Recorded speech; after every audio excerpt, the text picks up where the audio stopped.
Well, friends, welcome to the series of leadership principles in the corporate training leg of my channel on YouTube, Brigadier guides you. Today, I shall be talking to you about the leaders. What is a leader made of, and what a leader should do, and how should a leader behave? Well, leadership is a very discreet and a very detailed subject and needs a lot of time, and hundreds and thousands of books have been written on it.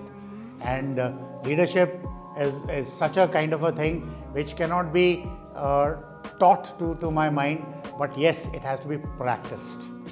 And in today's video, I shall not be talking about much of those bigger and superfluous and bombastic things. I shall just give you a small example.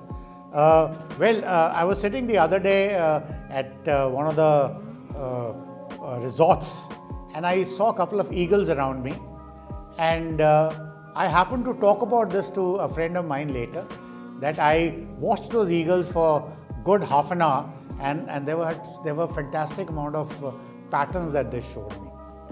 But anyway, my observations were something different. But then I was told by my friend, and he gave me certain insights. He says, "You're right.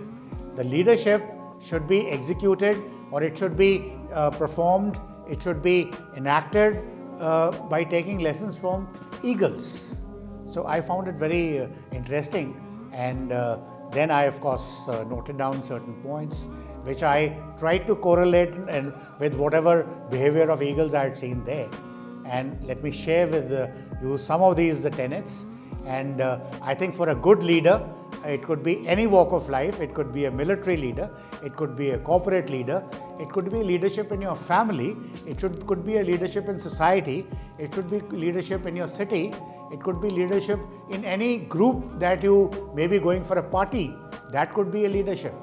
So all these various examples that I've given you, these tenets of leadership which are practiced and taught to us by the eagles hold good. The first and the foremost thing which we all know, eagles are one of the birds, or you may call them vultures. They fly very high. So the first leadership principle is you should also have very high aims. You should think very high. And there'll be a lot of guys, moment you think high, you start reasoning it out, you start making your plans, there'll be a lot of guys around you with lower mentalities, lower thinkings. First leadership principle is keep away from those guys who are thinking very low or making fun of you and displaying in front of you the negative energy. The positive energy that you exude by thinking very high, flying very high, the way eagles do, you should also, your energy comes in a very big manner, in a very positive manner. You should not let the negative energy of low-meaning people around you to come and interfere with your positive energy. So that is the first principle a leader must keep in mind while executing his leadership. Second principle, which the eagles teach us, they have a very accurate vision. Like they may be flying at the heights of kilometers, but on ground, when the prey comes, eagle exactly knows where to dive in and pick up the prey and go back. So as a leader, you too should have a very accurate vision. You should be able to perceive and foresee anything going wrong in your group of which you are the leader. You should be able to perceive what's happening. You should be able to see what's happening. You should not be blind to the events, the happenings in your group. And you should be able to accurately assess them and take corrective actions, whatever need to be done in that particular scenario. So you should be able to see through the things and take decisions in a manner, no matter how many obstacles are there, and they should all be cleared, and the success as a leader should be with you. And the third lesson which the vultures or the eagles teach us, they do not eat dead animals. They always go for a fresh prey, fresh kill, and then make it their dinner or lunch or whatever. They do not see already a dead animal and they do not eat them at all. Now this leadership principle teaches us that good leaders do not live on their past laurels. Whatever they have done in the past, that is past.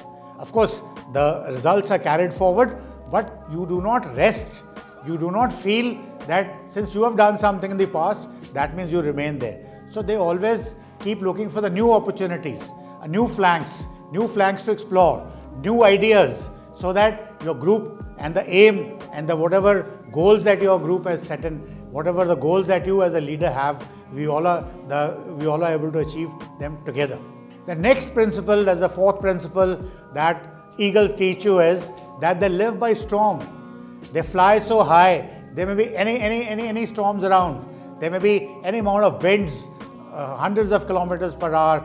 There may be blizzards. There may be any kinds of storms, but they do not stop flying.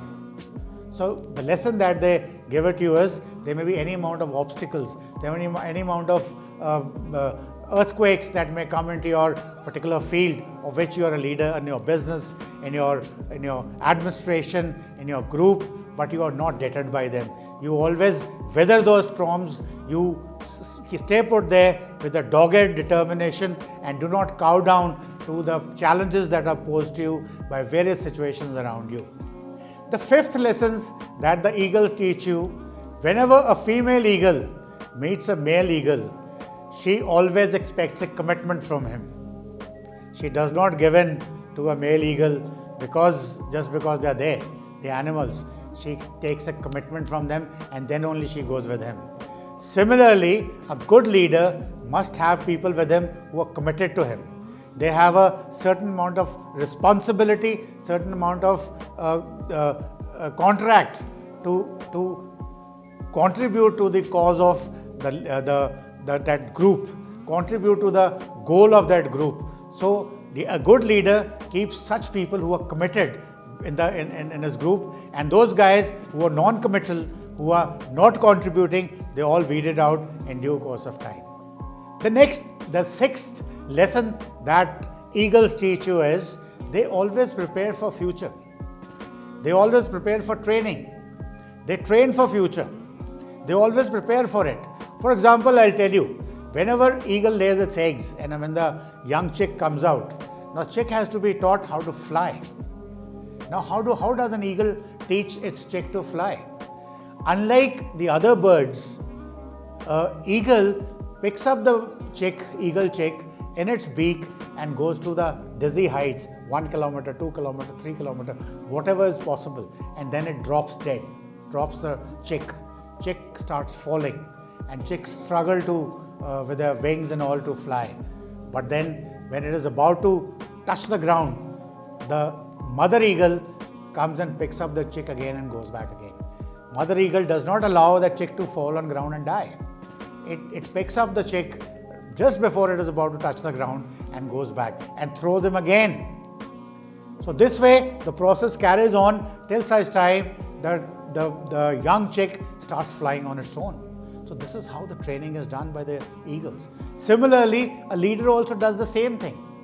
Leader prepares its group for command. It prepares its group for leadership.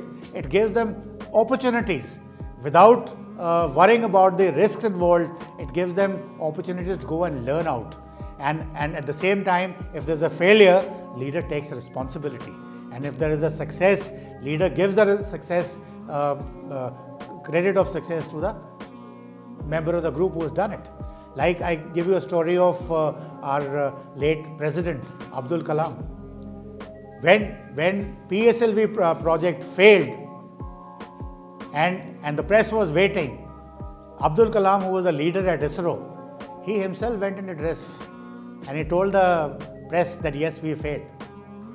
But next time when it was a success, so director of the ISRO expected that ABDUL KALAM will come and he will stay in front of the press and take all the credit for the success. Dr. Abdul Kalam said, no, you go and address the thing and say that you are successful. So leader ensures that the success credit is taken by the members and failure's responsibility is taken by him. Same thing is done by the eagles as well.